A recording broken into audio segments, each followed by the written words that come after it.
속보 전해드립니다. 김민석 국무총리 지명자에 대한 검찰의 수사 착수가 어떤 정치적 의미가 있는데 이거 생각보다 굉장히 심각한 상황이다라는 문제의식 갖고 있는 분이 많습니다. 어떻게 해설하고 앞으로 또 이재명 정부와 김민석 지명자 그리고 민주당이 제대로 된 대응을 하기 위해서 어떻게 해야 하는지 이병철 변호사님 직접 전화 연결해서 말씀 들어보겠습니다. 변호사님 안녕하십니까? 네, 수고하십니다. 이병철 변호사입니다. 자, 이제 토요일 뭐 이렇게 휴일날 전화드려서 죄송하기도 하고 감사하기도 합니다. 괜찮습니다. 네, 괜찮습니다. 자, 지금 이제 어저께 전격적으로 이제 서울시의원의 고발에 대해서 검찰이 김민석과 관련된 이제 수사를 일단 이제 배당을 했다. 배당을 했죠. 네. 이거 어떤 의미를 일단 봐야 합니까? 우선은 제가 결론부터 바로 말씀드리면 제가 판단하건대는 검찰이 이렇게 즉시 배당하고 또 형사 1부예요. 형사 1부는 서울중앙지검을 대표하는 수석검사실입니다. 근데 그거를 즉각적으로 배당하고 배당했다는 말은 수사에 착수한다는 뜻이거든요. 이건 검찰의 그간의 지금 최근의 전체적인 행보를 종합적으로 분석을 해보면 결론은 검찰이 검찰청 폐지 등의 이번 이재명 정부의 검찰 개혁에 대해서 맞짱 뜨자 전쟁을 선택했다. 저는 그렇게 결론적으로 보고 있습니다. 자, 그러면 단순한 도발이 아니라 아예 전면전을 하겠다라는 것인데 그러면 지금 이제 검찰 해체가 절대 시간이 필요하지 않습니까? 그 사이에 어떤 식으로든 수사를 해서 기소를 하고 심할 경우에는 구속영장 청구까지도 간다 뭐 이런 생각을 할 수도 있습니까? 우선은 이제 검찰의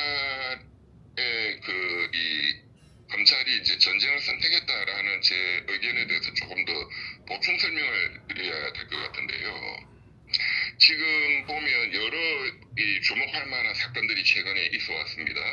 우선은 엊그저께 검찰이 인수위 기능을 하고 있는 국정기획위원회의 검찰 업무 보고에 대해서 그 업무 보고가 검찰 개혁 방안을 잘 반영해서 업무 보고를 해야 되는데 전혀 이제 준비된 내용이 너무나 부실하기 때문에 국정기획위가 업무 보고를 거부하는 상당히 초유의 사태가 벌어졌거든요. 제가 그거를 보고 검찰은 맞짱 뜨겠다고 지금 깨기는 거다. 이제 이렇게 판단을 했는데 그리고 바로 하루가 지나서 이모식이라는 서울시 의원의 고발 사건을 바로 즉시 수사에 착수한다. 그것도 수석검사실인 형사 1부에 이거는 굉장히 이제 전쟁을 이제는 선택했다라고 볼 수밖에 없구나. 그런데 사실은 지난주부터 우리가 굉장히 의혹스러운 사건들이 한 2주간 진행이 되어 왔습니다. 우선 첫째, 이재명 대통령의 인사 중에서 사실상 1호 인사이기도 하고 가장 중요한 인사인 오광수 민정수석이 계속 비리가 터져나오고 그래서 낙마했죠. 이것도 저는 검찰의 작품이라고 보거든요. 그리고 지금 조은석 특검 제가 계속 주장하지만 다행히 추가 기소를 하고 해서 지금 잘하고 계시는데 계속 말씀을 드리지만 왜 고검에 사무실을 차리느냐 또 임시 사무실도 왜 또 동부지검에 차리느냐 여기에 대한 국민에 대한 설명이 없는데 이건 역시도 저는 조은석 특검이 잘하기를 바라고 또 기대를 하지만 이 부분도 저는 검찰의 어떤 그런 협박이라든가 공작의 어떤 배경이 있는 거 아닌가라는 의심을 계속하고 있습니다. 이 전체적인 이 벌어지는 형상들을 종합적으로 보면 검찰은 이제 자기들이 갖고 있는 칼을 꺼내겠다 이제라고 선택을 했고 그 선택의 사실 핵심적인 건 국정기획위에 맞짱 뜬 거고 그것이 구체적으로 지네들이 할 수 있는 수사로 나타나는 게 형사 일부에 즉각적으로 배당했다. 이제 이걸로 나타났다고 보고 이제 조금 더 며칠 이제 지켜보면 이제 월요일 지금 인사청문회가 24, 25일인가요? 맞습니다. 예. 그러면 지금 주말이니까 주말 지나고 월요일 날 검찰 형사 일부가 어떤 행동을 취하는지를 보면 이제는 정확하게 알 수 있을 겁니다. 저는 99% 판단이 있었지만 나머지 1%의 판단은 월요일 정도에 판단할 수 있을 것이다. 일단은 제가 배경 설명을 그렇게 드리겠습니다. 자, 국무총리 지명자에 대한 전례 없는 배당과 수사 착수, 이것도 지금 들어본 적이 없는 겁니다. 여러분, 그리고 아니 뭐 김민석 후보자의 여러 가지 뭐 좀 의심가는 내용들이 그 뭐 고발이 들어올 수 있죠. 네. 그것은 언제든지 있을 수 있는 일인데 지금 중요한 건 검찰의 반응이잖아요. 지금 24, 25일 그 총리 후보자의 청문회에서 그 청문회 내용들도 다 들어보고 그 다음에 배당하고 해도 충분하거든요. 네, 예. 또 그간에 다 그렇게 해왔고 이것은 뭐 정권 바뀌었으니까 또 총리 후보자한테 뭐 특별히 뭐 예우를 해줘야 된다 이런 뜻이 전혀 아니고 모든 국민들하고 똑같이 평등하게 그 수사를 진행을 해야 되고 그렇게 해야 되지만 어떤 국민도 굉장히 중요한 어떤 그런 일들이 있으면 검찰이 그걸 기다려줍니다. 네. 뭐 당장 뭐 사람 죽인 사건도 아니고. 그런데 지금 민주정부가 바뀌었고 거의 혁명적인 상황을 지금 6개월간 지나면서 이렇게 신정부가 들어서서 가장 중요한 총리 후보자 청문회를 며칠 앞두고 있는데 검찰이 좋다고 받아가지고 칼 꽂겠다. 이것은 명백한 정치적 의도를 그냥 대놓고 보인 것이다. 이렇게 해석할 수밖에 없죠. 자, 그 이야기는 이제 국정기획위원회에서 이제 부실 보고를 했다. 지금 전격적으로 이제 그 수사 배당을 했다. 뭐 이제 이런 것들이 결국에 검찰이 지금은 뭐 전면제로 표현하셨지만 캐비넷 가지고 이제 정치에 개입하겠다. 이제 이런 의도로 읽혀져서 네네. 실제로 이제 검찰이 그러면 해체되는 데까지 절대 시간이 필요하지 않습니까? 그 사이에 이런 방식으로 캐비넷 꺼내가지고 정치적으로 계속 공격할 가능성도 있다. 심지어는 지금 김민석 총리 지명자에 대해서도 그런 의도를 가지고 정면 공격을 할 수도 있다. 이렇게 지금 전망하십니까? 당연히 그렇게 보죠. 예. 어차피 칼을 꺼냈기 때문에 그리고 검찰이야 이제 그 운명은 어쨌든 뭐 앞으로 지금 법안에 의하면은 1년 유예 기간도 있고 하지만 어쨌든 지네들은 여기서 결사항전해서 뭔가를 받아내지 않으면 다 죽는다 이렇게 판단하고 있기 때문에 아마 제 생각에는 국민의힘을 이렇게 이용해서 김민석 후보자의 또 무슨 캐비넷을 꺼내서 폭로한다든가 이런 공작들이 이번 주말 그리고 청문회 지금 앞으로 벌어지는 한 며칠간 그런 것들도 동시에 진행될 가능성이 대단히 높다. 이제 이렇게 보고. 자, 인사청문회를 이제 하더라도 지금 나와 있는 내용들이 뭐 조금 상지 수준을 뛰어넘는다 하더라도 뭐 낙마에 한다거나 뭐 범법이다, 불법이다 이런 것들은 지금 확인되지 않는 상황에서 어쨌든 수사 착수를 하면 심지어 이제 소환 조사 또는 이런 일이 국무총리로 지명이 됐습니다. 그 상황에서 현직 국무총리를 상대로 수사를 계속 진행할 수도 있다 이렇게도 보십니까? 아니, 검찰은 그거를 하려고 지금 이제 시작을 한 거죠. 예. 네. 청문회야 무조건 통과가 될 것이다. 대통령은 그냥 임명하면 끝나버리는 거니까. 예, 예. 예, 청문회 결과에 구속되는 게 없기 때문에 그러면 검찰이 지금 즉시 수사에 착수한다 이 결정을 한 것은 김민석 총리가 정식으로 이제 업무를 개시하면 그리고 법무부 장관 인사 추천도 하고 제청도 하고 이제 대통령하고 협의해서 이제 내각을 꾸리는 것부터 할 건데 그때마다 검찰이 김민석 국무총리를 소환하고 조직했다 이 뜻이거든요. 예, 예. 그러면 이제 총리뿐만이 아니라 앞으로 이제 장관 임명되는 사람들과 관련된 것들이 캐비넷이 계속 나와가지고 고발을 하고 수사를 하고 이런 악순환이 될 가능성이 높다. 그렇습니다.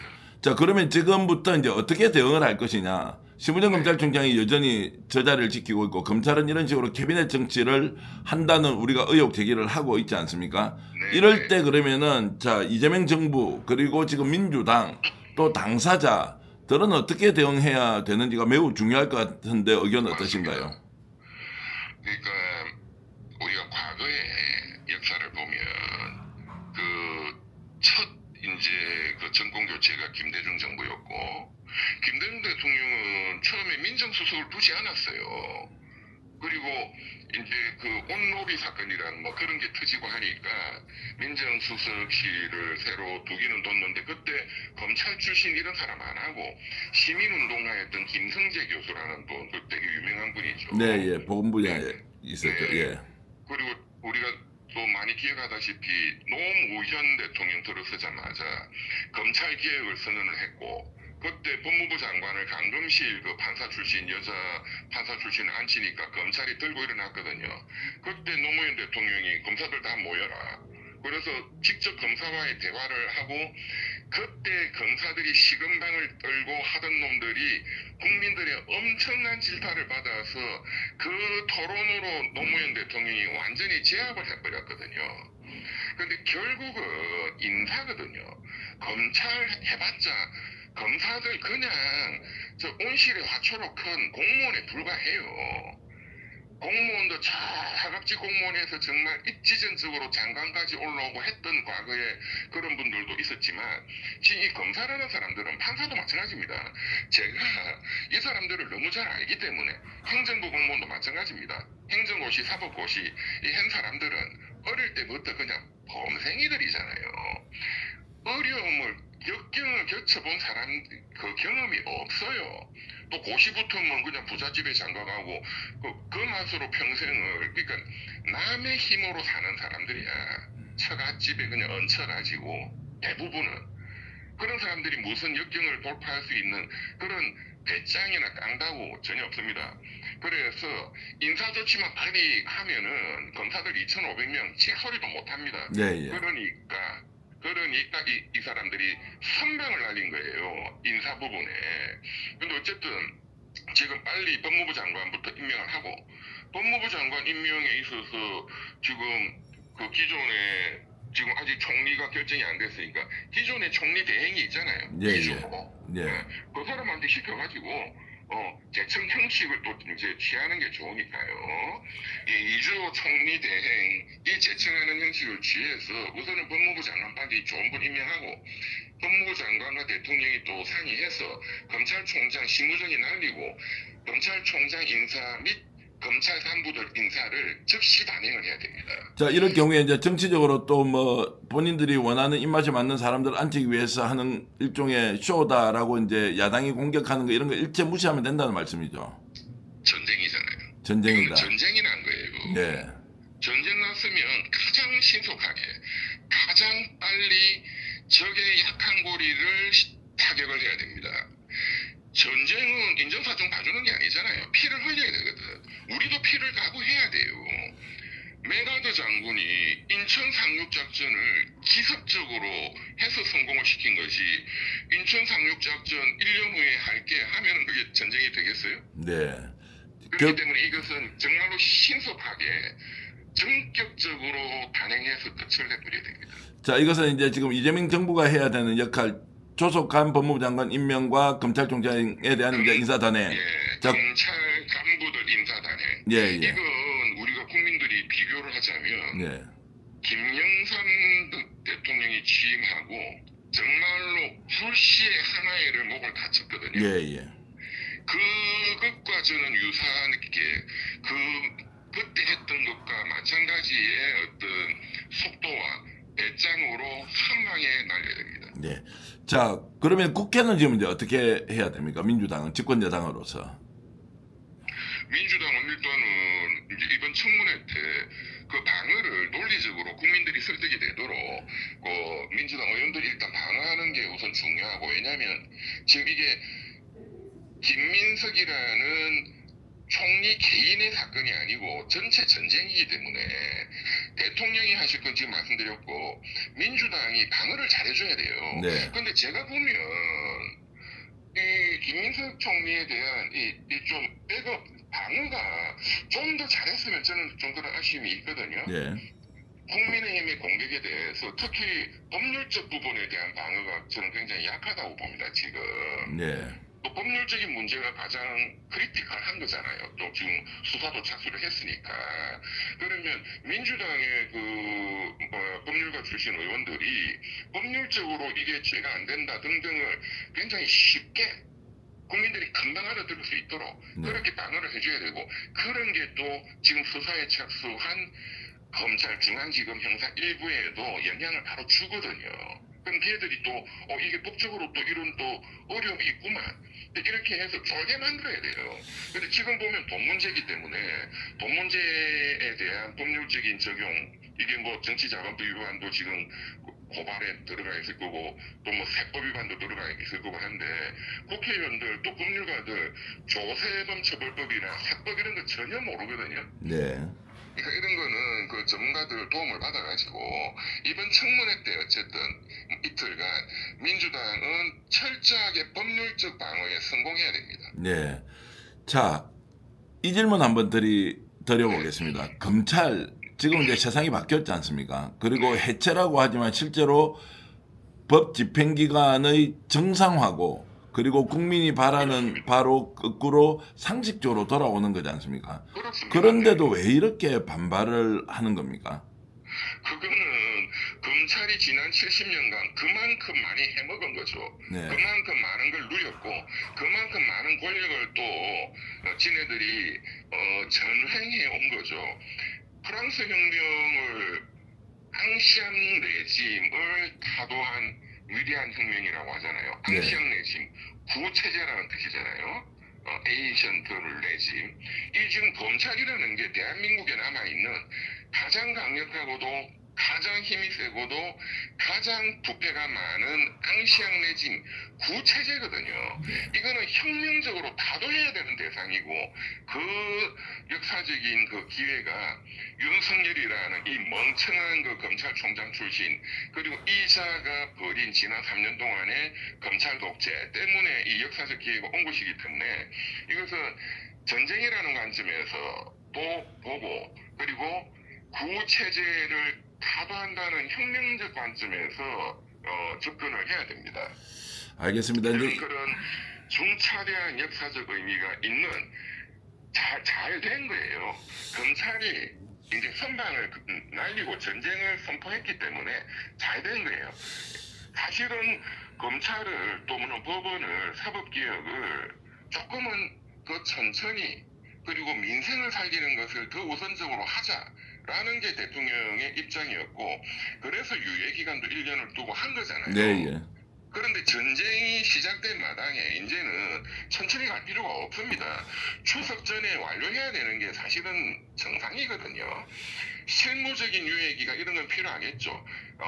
그런 것은 유예기간을 두더라도 저는 1년은 너무 길다고 보고, 중요한 것의 결정은 법안 통과 및 중요한 수뇌부 교체라든가, 그리고 중추청 설치라든가, 이 검사들의 인사이동 문제는 추석 전에 큰 그 그림이 다 나오고, 그게 비가역적으로 돌이킬 수 없도록 완전히 확정을 지어야 됩니다.